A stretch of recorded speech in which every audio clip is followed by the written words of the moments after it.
Okay विद्यार्थी मित्रों, radium की आत्मकथा कक्षा 12 हिंदी का 12वां पाठ, उसका प्रथम विभाग हमने एक बार पेज नंबर 62 का वीडियो YouTube के माध्यम से पहले पढ़ लिया।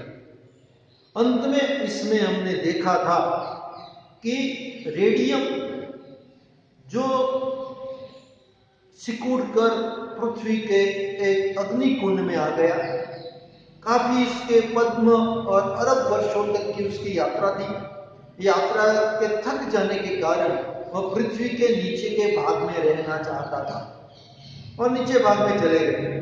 उसके साथ उसके काफी संगी और साथी भी हो गए थे, मगर घटनाक्रम ऐसा होता गया, आंधी और पानी की वजह से पृथ्वी का ऊपर का भाग टूटता गया और फिर ये एक भाग नीचे का ऊपर आता गया और वह जो पृथ्वी के बिल्कुल नीचे थे वह ऊपर आ गया और उसके सारे के सारे तत्वों के साथ उनका जो संबंध हो गया था, एक प्रकार का रिश्ता नाता हो गया था, एक भावनात्मक संवेदना हो गई थी, उन सब का उसके साथ वियोग हुआ।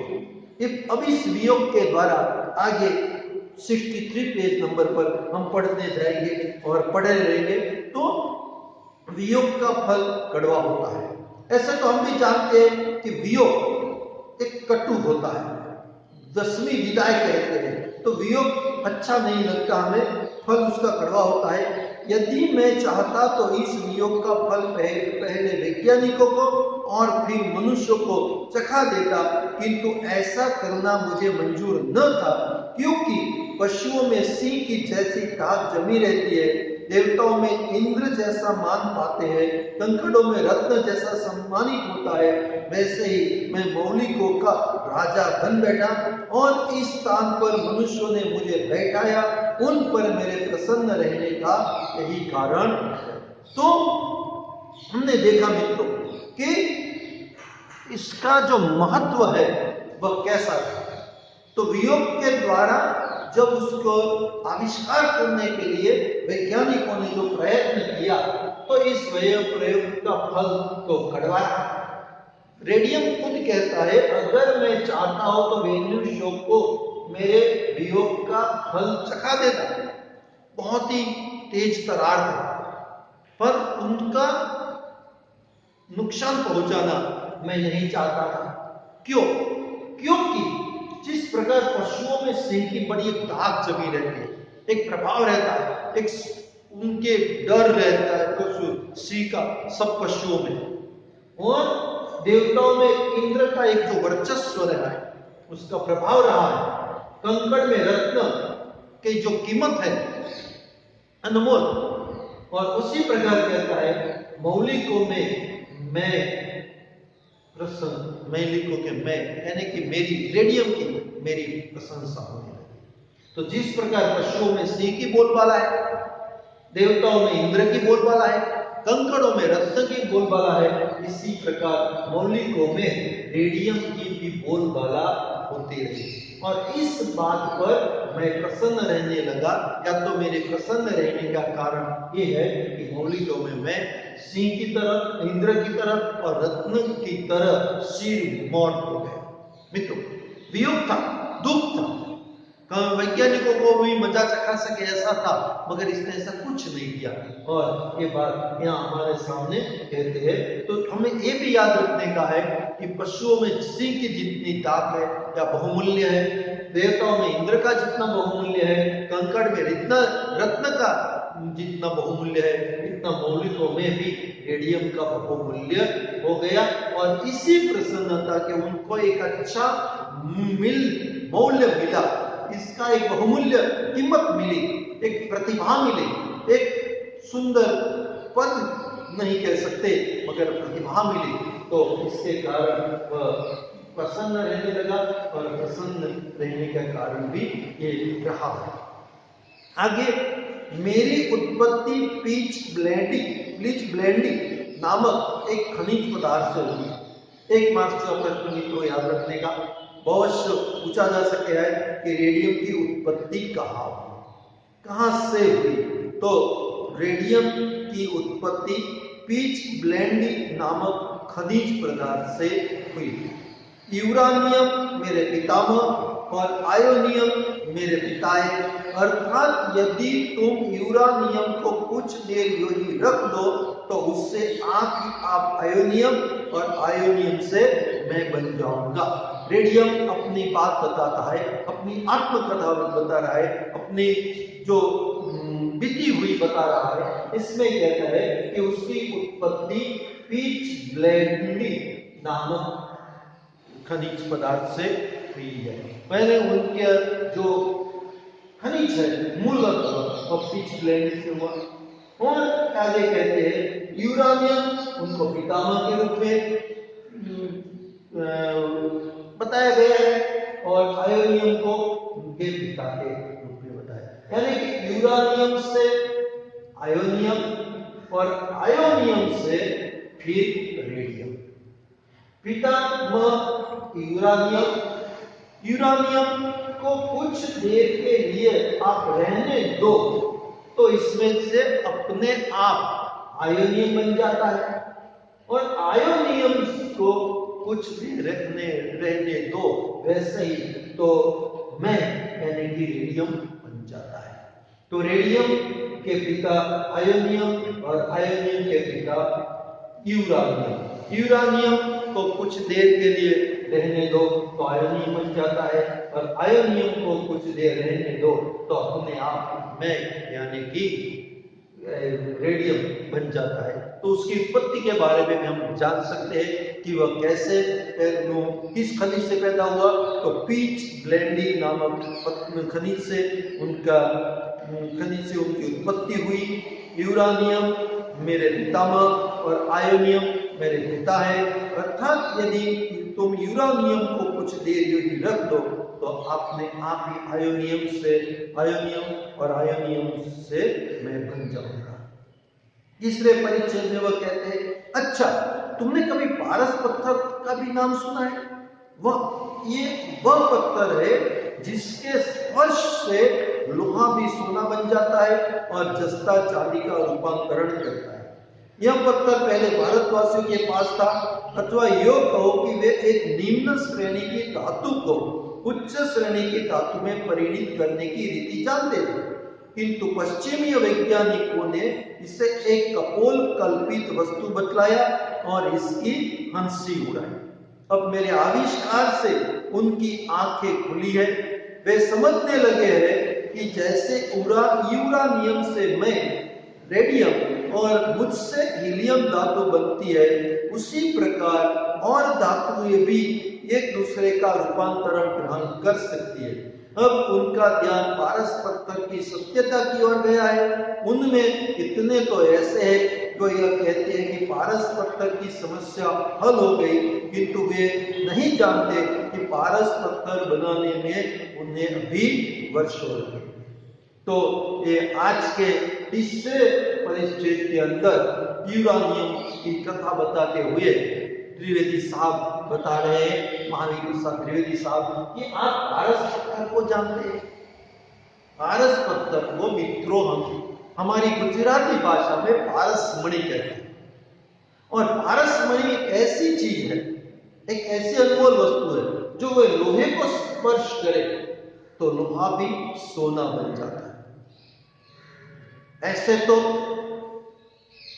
मनुष्य भी कुछ ऐसे लोहे जैसे होते हैं और कुछ ऐसे पारसमणि जैसे भी होते हैं।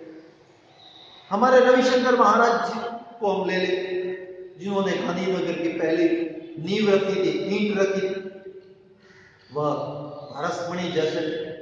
उनके संपर्क में जितने भी लोग आए लोहे जैसे थे, चाहिल थे, गंवार थे, हिंसक थे, वे सब के सब, चाहे डाकू जैसे डाकू लोग भी उनके पास आकर अच्छे बन गए।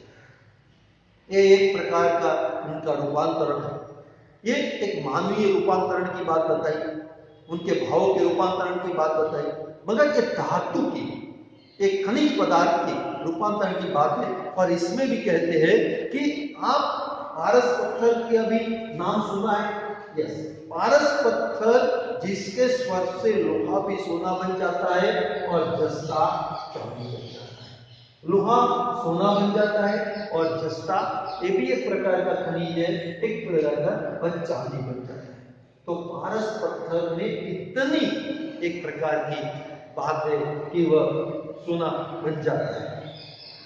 यह पत्थर पहले भारतवासियों के पास था, अथवा यो कहो कि ये एक निम्न श्रेणी की धातु को उच्च श्रेणी की धातु में परिणित करने की रीति जानता था। ये पहले भारतवासियों के पास ही उपलब्ध हो, और भारतवासियों के पास एक कला कहे तो कला, कारीगरी कहे तो कारीगरी, या होशियारी कहे तो होशियारी, कि वह निम्न प्रकार की वस्तु को उच्च प्रकार की वस्तु बनाना वह जानते थे और परिणित करते थे।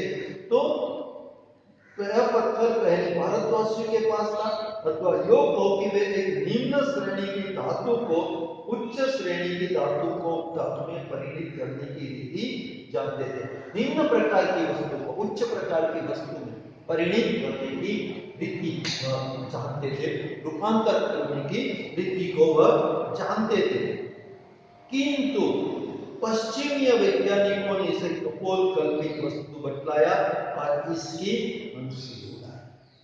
अगर ये जो भारतीय लोग जानते थे कि ये पारस पत्थर लोहे को सोना और जस्ते को चांदी बनाता है, ये उसमें रूपांतर करने की, परिणित करने की रीत भारतीय लोग जानते थे, और पश्चिमी वैज्ञानिक लोग इस बात को नहीं मानते थे, बल्कि यो कहे कि हमारी हंसी उड़ाते, हमारी मजाक उड़ाते थे कि ये बात तो हो ही नहीं सकती, ऐसा तो कुछ हो ही नहीं, ये भ्रामक है, ये असत्य है, ये भ्रमित है, ऐसी बात वे लोग मानते थे, कपोल कल्पित हमारी बात को मानते थे। अब मेरे आविष्कार से इनकी आंखें खुली है, वे समझने लगे हैं जैसे यूरानियम से मैं यानी कि रेडियम और लूट से हीलियम धातु बनती है, उसी प्रकार और धातु ये भी एक दूसरे का रूपांतरण ग्रहण कर सकते। जब रेडियम प्रकाश में आया तब उनको पता चला कि नहीं, भारतीय लोगों की बात सही थी। जिस प्रकार यूरानियम से मैं यानी कि रेडियम, और रेडियम से भी पैदा होता है हीलियम, हीलियम को भी रेडियम का सहोदर कहा गया है, तो हीलियम धातु बनती है, उसी प्रकार और धातुएं भी एक दूसरे का रूपांतरण करने से बनती है। और आज ये लोग उस पर ध्यान भी केंद्रित करने लगे हैं। अब उनका ध्यान पारस पत्थर की सत्यता की ओर गया है।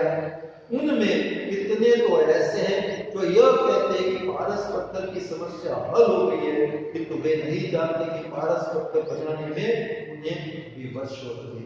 कुछ लोगों ने तो ऐसा कह दिया कि पारस पत्थर की समस्या हल हो गई, नहीं, मगर रेडियम खुद कहता है कि पारस पत्थर को ढूंढने में, उसका आविष्कार करने में, उसको खोज निकालने में अभी बरसों निकल जाएंगे। उसके बाद यहाँ कहते हैं, तो ये तीसरे परिचय में पारस पत्थर की बात बताई, जो लोहे से सोना बना देता है, जस्ते से चांदी बना देता है। और बाबा हमारे भारतीय लोगों के पास ये कारीगरी, हस्तगत थी, रूपांतरित करने की, वो पश्चिमी वैज्ञानिक उसे कपोल कल्पित कहते थे। लेकिन अब उनको ध्यान आया है कि जिस प्रकार यूरानियम से मैं आयोनियम और आयोनियम से मैं अनेक रेडियम बनता हूँ और रेडियम से भी हीलियम बनता है, तो और खनिजों को करने से, मिलाने से, इकट्ठा करने से और एक नई धातु बन सकती है, और हम उसको भी बना देंगे, पारस पत्थर में मिल जाएगा। लेकिन रेडियम कहता है कि ये बहुत भी दूर की बात है। मेरा मूल्य इतना अधिक है कि मैं संसार की सभी वस्तुओं में बहुमूल्य हूं। सबसे कीमती कोई चीज है संसार की सभी चीजों में, तो वे है रेडियम। मेरे एक कण का जितना दाम है उतने में सोना और प्लेटिनम ढेर के ढेर मिल सकते हैं। मेरी बहुमूल्यता का अनुमान तुम इतने ही कर सकते हो कि आल्पिन के सिरे के बराबर मेरे एक छोटे से टुकड़े का दाम 75,000 रुपये होता है। लंदन के मिडलसेक्स हॉस्पिटल में मेरे 2 कण हैं, वे इतने छोटे हैं कि बिना दूरबीन के देखे नहीं जा सकते, पर इतने ही छोटे कणों की कीमत 30,000 रुपये है। वे कांच की नली में बड़ी बांधी सुरक्षित रखे रहते हैं। अब रेडियम की बहुमूल्यता पर खुद प्रकाश डालता है। तो संसार की सभी वस्तुओं में, खनिज पदार्थों में, चीजों में, वस्तुओं में, पदार्थ में उनकी बहुमूल्यता बढ़ रहा है। बिल्कुल कीमती संसार की कोई चीज है तो सबसे कीमती से कीमती चीज, बहुमूल्य चीज है तो वह रेडियम। एक कण में, एक कण मात्र, एक कण में ढेर का ढेर सोना और प्लेटिनियम होता है। इतनी सारी उनकी कीमत। एक आलपीन के सिरे के, एक पीन आलपीन, इसके सिरे के बाद ऊपर का जो सिर का भाग रहता है उसकी कीमत 75,000 75,000 कीमत है। और ये आज कहाँ मिलता है उसकी बात करता है तो लंदन की मिडलसेक्स हॉस्पिटल में आज उसके 2 कण, मगर एक कण आप अपनी आंखों से नहीं देख सकते।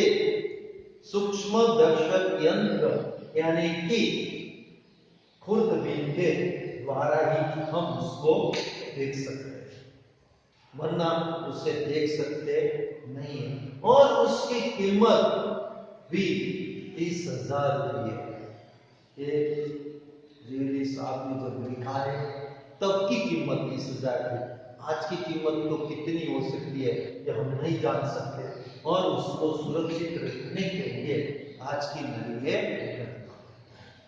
तो रेडियम की बहुमूल्यता के बारे में अगर प्रश्न पूछा जा सके तो हम कह सकते हैं कि उसकी कीमत बहुत ही बहुमूल्य है।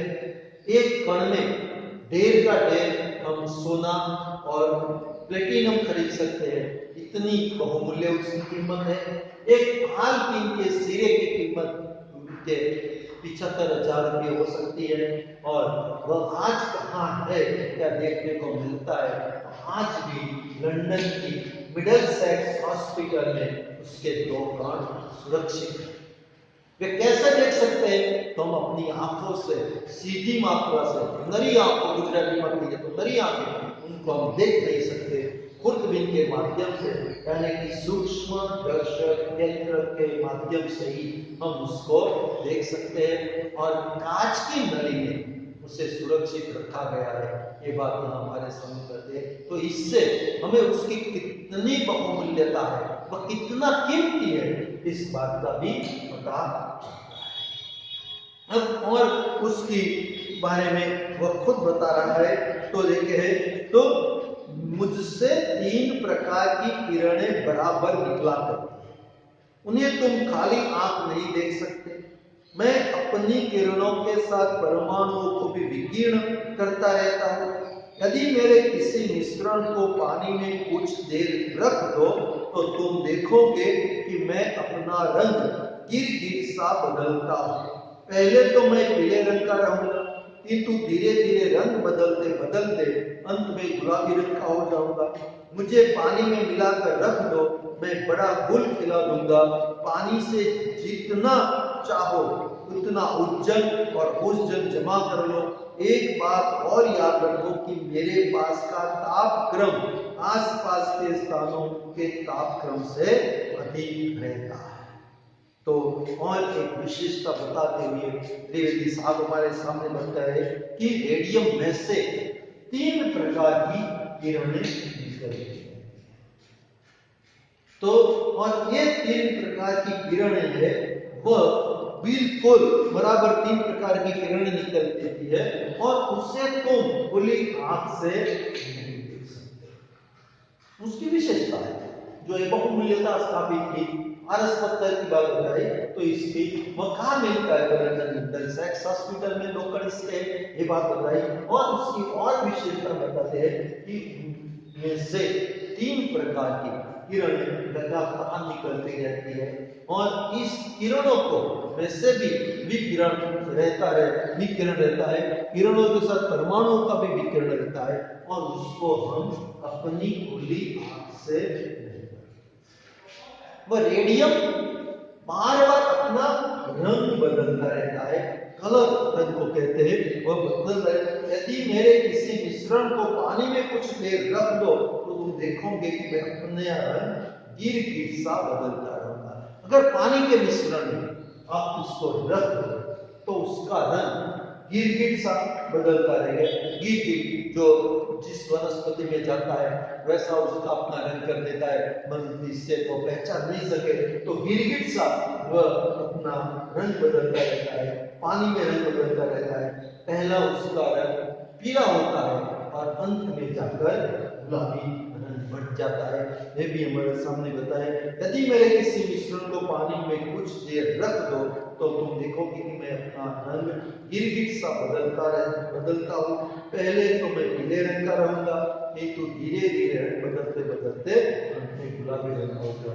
स्टार्टिंग उसका शुरुआत का रंग पीला होता है और अंत में कलर बदलते बदलते पीले रंग का हो जाता हूँ और मैं बड़ा गोल खिला दूंगा बहुत आपको आनंद में ला दूंगा पानी से जितना चाहो उतना ऊर्जन घुमा लो एक बात याद करो देखो कि मेरे पास का तापक्रम आसपास के स्थानों से तापक्रम से अधिक रहता है इसमें बताया देखो कि आप खुली आंख से नहीं देख सकते मतलब कि उनमें से जो किरण निकलने वाले विकिरण निकलने वाले इसकी गर्मी बहुत होती है इतना सूक्ष्म है कि वह खुर्दबीन से देखा जा सकता है वहां लंदन के मिडलसेक्स हॉस्पिटल आंख से हम देख ही नहीं सकते उनके कारण उसके हमारी आंखों को नुकसान भी हो सकता है रोशनी भी चली जा सकती है इसमें से इतने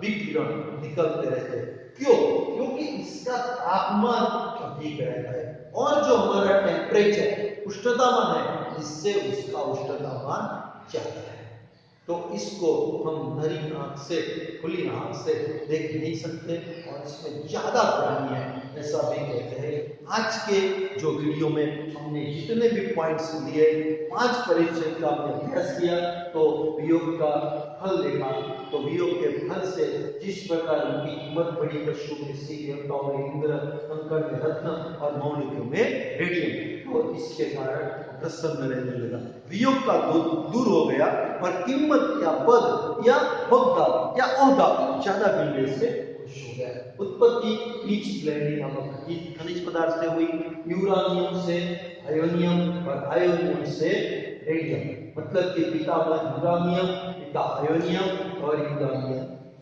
और रेडियम तो इस प्रकार की उनके खुद पिता और पितामह पिता और खुद रेडियम ये यात्रा उनकी बताई पारस पत्थर की बताई लोहा को सोना बना देता है और चांदी को जस्ता बना देता है ये कला भारतीय लोगों के पास थी पश्चिमी वैज्ञानिक हमारे हंसी उड़ाते थे मजाक उड़ाते थे आदमी उनको लगा और उनको पता लगा कि कोई कल्पित बात नहीं है वे भी खनिजों का मिश्रण करने लगे और यूरेनियम से जैसे रेडियम और रेडियम से जैसे रेडियम बना वे और पदार्थों को मिलाने से कुछ नहीं बताने के संसार की सभी चीजों में बहुमूल्य एक कण में से ढेर सारा सोना और ढेर सारा प्लेटिनम खरीदा जा सकता है एक कण की कीमत अल्पिन के सिरे की कीमत 75,000 रुपया जैसी मानी जाती है आज भी वह लंदन के मिडलसेक्स हॉस्पिटल के अंदर सुरक्षित है 2 कण है इसके इतने छोटे कण है कि वह खुर्दबीन के बिना, सूक्ष्म दर्शक यंत्र के बिना हम देख नहीं सकते और इसकी कीमत भी 20,000 रुपया है और कांच की नली में सुरक्षित रखा गया है। अंतिम परीक्षण में हमने देखा कि इसमें से रेडियम से 3 प्रकार की किरणें निकलती है। ये सारी किरणें हम खुली आंख से नहीं देख सकते, आंखों को नुकसान हो सकता है। पानी में उसके मिश्रण करो तो उसका कलर, उसका रंग बदलता रहता है, गिरगिट सा रंग बदलता रहता है। पहले उसका रंग बिल्कुल पीला होता है और अंत में जाके गुलाबी बन जाता है। अंत में खुद कहता है कि मेरा तापक्रम बाह्य तापक्रम से अधिक होता है, इसी को हम उससे हाथ में नहीं ले सकते, इसी को लिए हम नरी आंख से, खुली आंख से हम इसे देख नहीं सकते। ये इतनी सारी विशेषताएं 5 परिचय में 5 प्रकार की विशेषता में दी। 1 मार्क्स का प्रश्न उसकी उत्पत्ति के बारे में भी पूछा जा सकता है, पारस पत्थर के बारे में प्रश्न पूछा जा सकता है, उनके महत्व के बारे में, रेडियम से हीलियम के बारे में प्रश्न पूछा जा सकता है, कहाँ आज सुरक्षित है तो लंदन मिडल सेक्स हॉस्पिटल में सुरक्षित है वह बताया जा सकता है और किस प्रकार वह रंग बदलता रहता है। ये सारे प्रश्न भी इसमें से 1 मार्क्स के या 2 मार्क्स के रह सकते हैं। तो मित्रों, आज के वीडियो में इतना देखते हैं और तीसरे विभाग में उसके जो पाठ है या तो रेडियम की आत्मकथा का और ब्यौरा है वह तीसरे वीडियो में देखेंगे। तब तक के लिए धन्यवाद, नमस्कार, शुक्रिया।